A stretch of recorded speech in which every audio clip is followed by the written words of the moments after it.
it stands right now. It's not getting better, it's getting worse. For me, I do Abuja and Lagos, and it's so sad that we are seeing it at this point. I just feel that it can be better because we have the crude, we have everything in this country. So we have changed governments from one president to the other president, and it's getting worse rather than getting better. So I feel the best thing to do for this is now to look up to God, because right now men has really failed. It's more or less an increase in hardship, because the first time they already increased, we were suffering, we will not get out of it. The shock and everything, the agony, the cost of food, ranging from food to transport is here. And the bad side of it is that they are increasing the pump price, causing untold hardship for we, the citizen.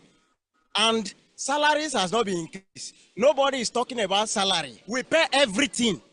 They are saying subsidy, the English of subsidy, subsidy. We don't even understand it. People are dying of hunger, of hardship, increase in fees, in school fee. Everything is just hard. Nigeria is not sweet, to tell you the fact. That is just the truth. Nigeria is not sweet. I'm an eligible voter and I have voter's card. When it is time, if only our vote count, because I don't think even in Nigeria our vote count, it doesn't count. Being into our local politics at my level and at the world level, I know what I'm telling you. So even though you have a voter card, you vote, it doesn't count. You can see. So they will always have their way, and when they have their way to power, they have no plan for the people. They have no plan to enforce what they have put together in the constitution. This is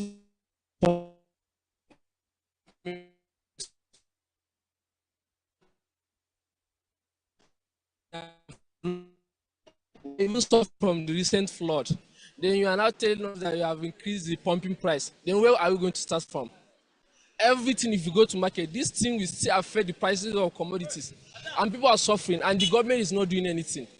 The last protest, they say it was a violent protest. And I don't know, maybe the protest is not even a solution to the problem. I don't know what this want from us.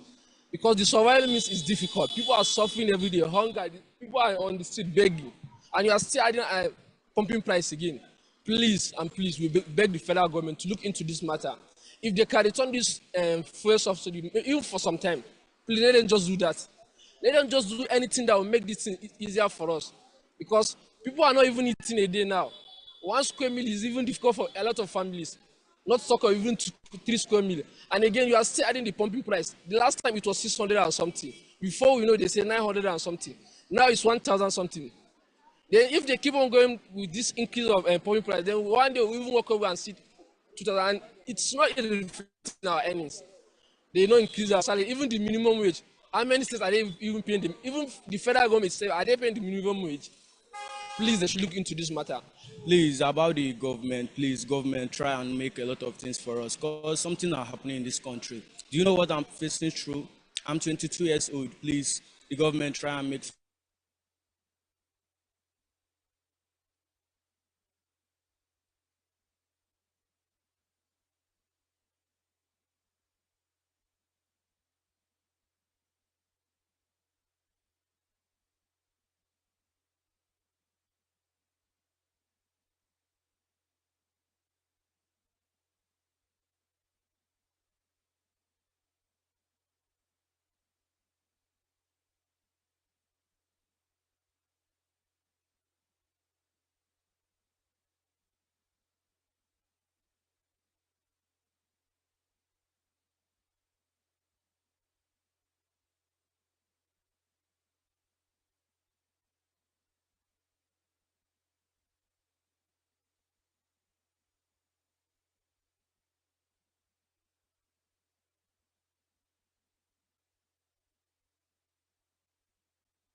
My team is set to dance, and the drum of war have been sounded, and the players are ready to dance for the next game that is ongoing. We are ready, and we promise Nigerians to give them the best of sport. All we need India game against Libya, and we will also take it to Lagos, where the Nigerian Basketball League is currently ongoing, where games went down yesterday. We will keep you up to speed on some of those matches, and also we will be taking you to Ogun State, where the Flying Eagles are putting finishing touches to all their moves as they get set to travel to Togo for the WAFU B Under 20 Championship. And also, games went down in the National League in Europe, where England were put to the sword by stubborn grace. And also, in the game between France and Israel, it was a 5-goal thriller. Who won?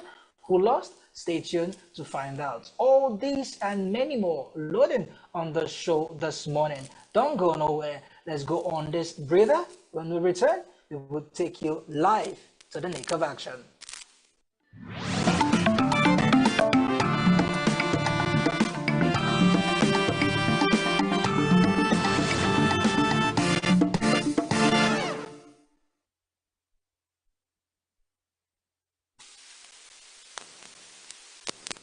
Welcome back to Signature Sport on Signature Television.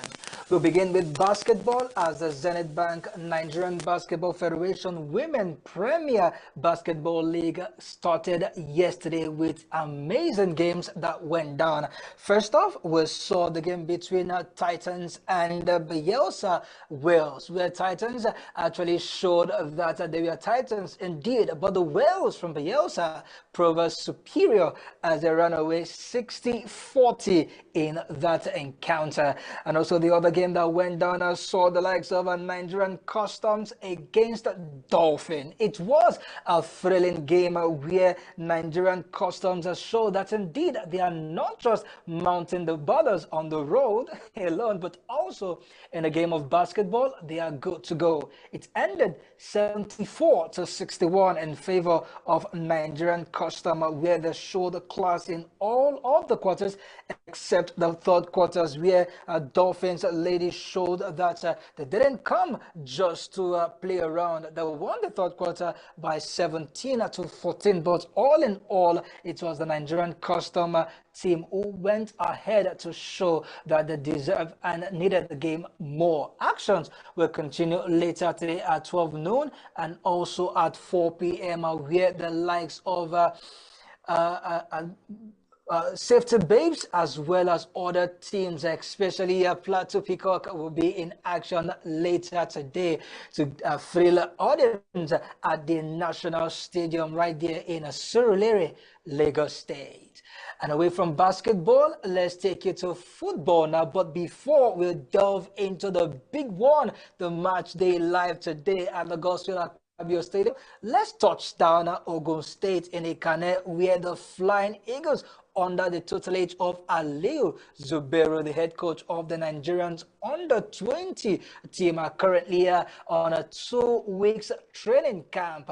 Coach Aliyu Zubero, we had an interview with him and he was optimistic about his lad, showing that they are going to go to Togo and bring the result. Recall that Coach Aliyu Zubero's team are the defending champions. They won the competition 2 years ago in 2022 when Ghana hosted the competition.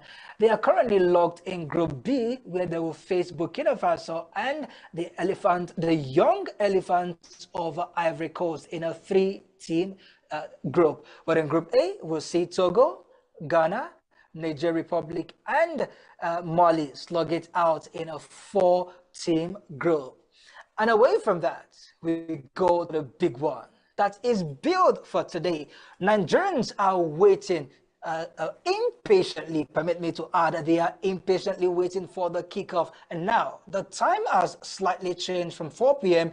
to 5 p.m. to enable all and sundry to be well seated, and of course journalists to be there at the stadium to get all their facilities and equipment ready. And the time has been adjusted to 5 p.m. It will be an extensive discussion. As I have a veteran with me in the studio, and together we will be discussing the game extensively. He has been a journalist for so many years. He has covered the Nigerian national team as well as other football competition in its entirety. And today he joins me on the show, Mr. Donald ENUGU. I hope I got that right. A sport journalist with high reportage and an ardent fan of the Super Eagles. A very good morning to you, Mr. Donald, and it's a pleasure having you on the show. Good morning. Welcome to the show, our viewers. Tonight, should I say tonight? Yes, it's tonight. This evening. This evening. We can also say tonight to our Nigerians all over the world. Some will be seeing the game later tonight, some in the early hours of tomorrow morning. But all in all, 5 p.m. Nigerian time, Nigeria will file out against the Mediterranean lads from Libya. Yeah. And Mr. Donald, what do you expect in this game? Wow. Super Eagles again. This is going to be a very good relief to Nigerian fans because for the past few days, people have been struggling to move around. Oh, wow. Because of the fuel crisis and all that. But they have something to relax, and the tension in the country. Absolutely. And we hope that the Super Eagles will live up to expectation in this game. They have always given Nigerians hope, something to cheer about. And the Nations Cup, AFCON, as a matter of fact, Nigeria has appeared in the Nations Cup for a very long time. Mr. Donald, just hold on your thoughts for a moment. Before you started your illustration, or better see your analysis in the game, you did mention that Nigerians have been going through quite a lot. And that brings me to a Nigerian player, a Super Eagles player in the person of Kelechi Iheanacho. When he touched down the camp of the Super Eagles, particularly in the hotel room, we saw a glimpse of him selling, shirts, selling wares to his players. I wish we can get a clip of that a video where Kelechi Iheanacho was seen selling shirts to his fellow teammate. Perhaps this young man is trying to diversify. Perhaps in the course of the show, we will definitely get that video ready. But Mr. Donald, the Super Eagles, there seems to be a happy team under Coach Austin Eguavoen, and he's very optimistic that the players will get the job done later this evening. You have seen the Super Eagles in past time, and this is a new generation of players. How would you compare these two teams then and now? Are they hungry for the? Are they hungry whenever they don the shirts of the Super Eagles, or you are just seeing a team that, with this new generation kind of a play, they might not just get the result tonight? One good thing about the present team is that so many of the players have played together for a very long time. There should be cohesion. They've always had this cohesion each time they played in the past. And today will not be an exception. The captain, Trusecon, is still there. A lot of players that played in the last Nations Cup, even the World Cup qualifiers, are still in the team. Very true. And it shows that we should have a compact team today. There shouldn't be any deficiency in any of the wings. The attacking, the midfield, and the defense. The goalkeeper, they are all constant players in the team. So we don't expect them to give us half football, go full out, and this is a team that they have always defeated in the past anyway. Very true. There was a qualifier where they beat Libya by as much as 7-2 or so. So Nigerians expect a better performance today, even if it's not up to 7 goals, because the Libyan team also must have transited from what they had before to what they're having now. So they should go all out, and they shouldn't think that because you had won them several in the past encounters that this time around it's going to be a walkover. Football is no longer a walkover now because you have younger players from so many countries playing for their national teams. Absolutely, Mr. Donald. One thing I took from your analysis is that, and as of now, they should be able to know each other. But this is not the case for the coach of Libya, talking about Nassal El Aderi, who has come out to complain that he's not sure that he will get all 3 points. Team are not ready, that it does not have the luxury of a complete squad. So he believes that at least a draw is will be good enough for Libya. Do you see this as a mind game, or Coach El Hadri is just saying the truth? From the experience of Libya, they just changed coach. The previous one wasn't performing. Libya hasn't won. They haven't won a game since this. Very correct. 2 games to defeat. So we should know the perspective of where he's coming from. You know, if he gets a draw, it's to be a plus for him. If he gets a win, good for Libya. But he isn't going to get it this time around because you are playing one of the strongest teams in the continent, Nigeria. So yes, he can bring up this. What do I call it now? He can bring up this idea that yes, we're the minors. We are the weaker team. So if you trust him that they are weaker team, he's going to surprise you. He's going to surprise you. Yes, but his game plan is there. He has not told you his game plan. You know, so he won't waste his money to come from Libya, Tripoli, possibly, to come down to Uyo, absolutely, to waste their time and their resources. He's coming to get a victory, a away victory, which will be a plus for them. So Nigerians should not just relax. Game is 11-11. You have 11 on one side and 11 on the other side. Just play your game, play a normal game, and know that you're also facing the home crowd. So if you don't do well as a club, as a team, as a national team, a team that has a reputation, then it will be bad news for Nigeria. It will be bad news for Nigeria if we do not take our chances. Words of Mr. Donald on the show.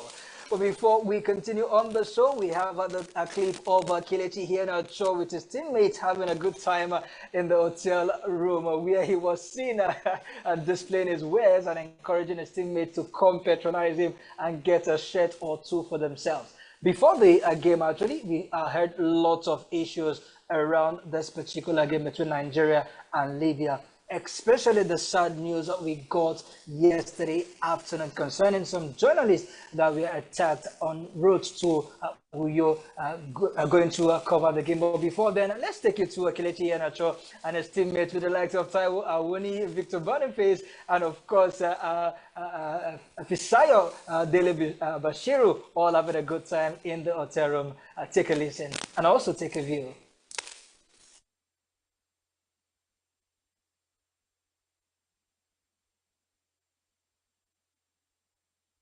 That was Kelechi Iheanacho telling his teammates, come on and look at this shirt. It suits you, right? Come on, have one for yourself and you can also have for your friends and, of course, your loved ones. This man is showing his erotic, permit me to use that word, erotic brought up in terms of... He's trying to diversify, don't you think so, Mr. Donald? Well, it's okay for him. We started this show by a discussion about Nigerian team with the economic situation, the crunch in the country. For him to delve into something else shows that the Nigerian economy is hitting on everybody. But as a foreign-based player, any product, yes, it's a welcome development, provided he does not all his time. Absolutely. All right, Mr. D, let's talk about the sad issue, incident rather, that happened yesterday at the Ejolu-Ojule Expressway en route from Lagos State to Uyo, the capital of Cross River, the capital of Akwa Ibom, I beg your pardon, where 6 journalists was They were actually rescued by the combined efforts of the Nigerian police and, of course, the Nigerian military that went to the base of where these journalists were kidnapped. And sadly, one of the journalists was reported dead. 7 of them actually was involved in that sad incident. Honestly, our heart goes to the family of the deceased, and we pray that the Lord gives the family the fortitude to bear this irreplaceable loss. Well, for the other journalists, they have been rescued, and it's a good one. Mr. Donald, do you see this as a distraction to these players, or it is something that happened at a bad time? Firstly, this is a sad commentary for Nigerian football. Very sad indeed. And our heart goes to the families whose relations were involved in this incident. May the soul of the departed rest in peace. Unfortunately, Nigeria has been having security crisis for quite some time, but for it to get down to sports is what we shouldn't condone. Even the kidnappers also watch football. They watch sports. Absolutely, they do. And this should have been once the journalists identified themselves as journalists, sports journalists, they shall let them go. There are considerations you give. So I don't put the entire country into mourning. You know, it's not very proper. It's not very proper. It shouldn't be a distraction to the team. We shouldn't give up. It shouldn't be a distraction to even the fans who are people. I commend the efforts of the security people who rescued some. They had to rescue them in Anambra State. Haven't been abducted along the Ijobu expressway from Lagos to Uyo. It's really unfortunate, but kudos to the security people. You know, I hope that this kind of thing shouldn't happen again. Mr. D, should they be traveling by road moving forward? But the economy is also so hard. In my days as a sports correspondent, I didn't think I had ever flown to go and watch a match because yes, I like watching the Nigerian scenery. You travel from here to Kaduna, you travel from Abuja to Port Harcourt, you travel from Abuja to Sokoto, even up to Maiduguri, Academy and all that. Go and watch local. The scenery is a beauty of its own. So it's part of the travelogue. It's part of things you enjoy as a journalist to go by road, not by air. If you go by air, you miss the fun of the country. Oh wow! Yeah, you miss the fun of the country. You need to know how the country is. Yes, bad roads are there, but there are beautiful places in the country. Absolutely. And talking about not missing the fun in traveling, let's take you back to Uyo, where fans have they are getting ready for the game. The green-white flag is being flown. The green-white color also everywhere has been decorated by the stadium officials, and 5 p.m. it will be kickoff time. Mr. Donald, myself, and also you will be seated in front of your TV set, your cell phone, whatever platform you will be seeing this game, ready to enjoy the action. And 5 p.m. I think so for Nigerian players, because almost all the Nigerian players are playing their trade abroad. Absolutely, they are all foreign based. Yeah, they're foreign based. Except for the first goalkeeper who plays for Bendel Insurance. No, but the truth is, if you play a game in Nigeria by 4 p.m. when the sun is still harsh, for players coming from places from England, Spain, Spain, France, and all that, Belgium, Italy, and what have you. Some countries are even experiencing snow by now. That's true. So you come here and you're exposed to the extreme weather. But come on, they are Nigerians as well. They have the Nigerian blood in their system as well. Yes, they have. That is the Nigerian spirit that will lead them. But yes, not the weather. Not the weather. Oh wow. So between 5 and 7 p.m., they should be able to show Nigerian the stuff they are made of. So now, let me put you on the spotlight. The Mediterranean Knights of Libya have played 2 games. They have not gotten a single point. They lost to Benin Republic, and they also lost to Rwanda. While for Nigeria, they are topping the table with 4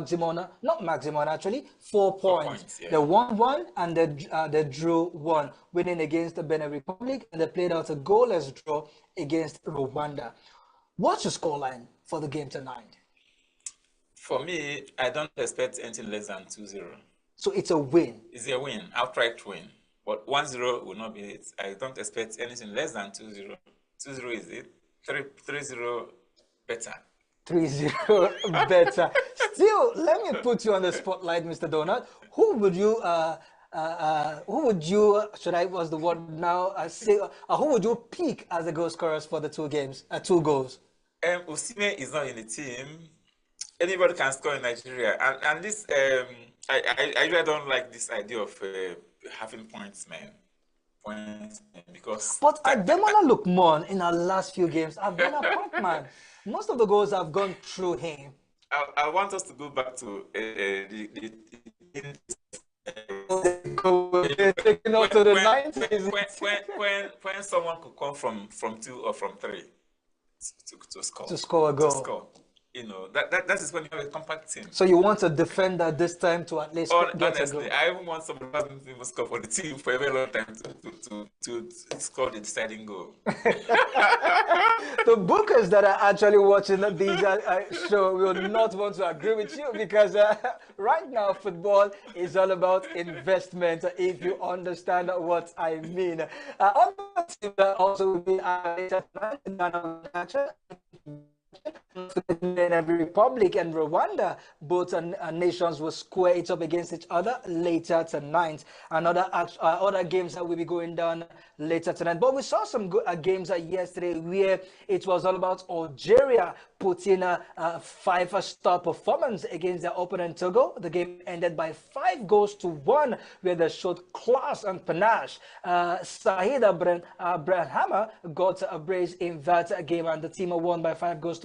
And also, Burkina Faso won their game by 4-1. Mr. Donald, Rwanda and Benin Republic, they are both the opponents in Group D. Do you see any upsets in that game, or do you expect the game to end in a draw to favor the Super Eagles of Nigeria? Rwanda have been coming up of late. They've got a draw against Nigeria. They also got a draw against Libya also. No, they actually won Libya. Oh, they actually won Libya. But Benin Republic are currently second on the table, on the Group D table. Nigeria first, Benin Republic second. Well, for us, I would expect the lower team to win, Rwanda. But coming from West Africa, I know that Benin Republic is also a West African club. Naturally, West Africans play better when it comes to football. So, Benin will have the day. Benin Republic for Mr. Donald will have the day. 5 p.m. kickoff time, Nigeria against Libya. The players are set. Everybody, they are set, including myself. I'm set to see that game and come back to give you all the in-swingers in that game, both on and off the pitch, especially in the dressing room. A very big thank you to you, Mr. Donald, for joining me on the segment on the show. Thank you, Franklin, and thanks to our viewers. Always a pleasure. All right, let's continue on the show as we take it to the Nigerian Premier Football League, where actions will definitely resume this weekend. 4 games will be going down where teams all across the federation will square it up against each other. Rivers United top in the table with a very good point, and also the likes of Ikorodu City sitting bottom of the log. Perhaps this weekend might just see them get their first win of the season, but only time will tell. Let's see if we can give you some of the games that will be going down later. He's also expecting for his team come this weekend. Let's take a listen to Sontochukwu Paul Samson. Yeah, there's nothing special. It's still the same thing, but playing against my former club is what you just have to look upon. It's normal game, so I just believe we'll go out with a victorious point. Yeah, it's nothing special. So I've played against them before. I have joined them and I've left. So I've come back to Abia Warriors. Same standard, same game, same football. Yeah, it should be a concern, but that is football. Sometimes you play good, sometimes you play bad, and the result comes positive or negative. So I think if Kwara United come here, I'm very sure we will defeat them because the winning mentality is there now. We don't have any reason to lose any game here in Umuahia Township Stadium. We felt bad because that was not the result we wanted. We played good football, but the result came out negative. But it's not bad. So we just have to look ahead of our next game, which is Kwara United. And I strongly believe that we'll come out victorious. Yeah, there's nothing special. It's still the same thing, but playing against my former club is 2 p.m. Paula Sampson and his team will slug it out against the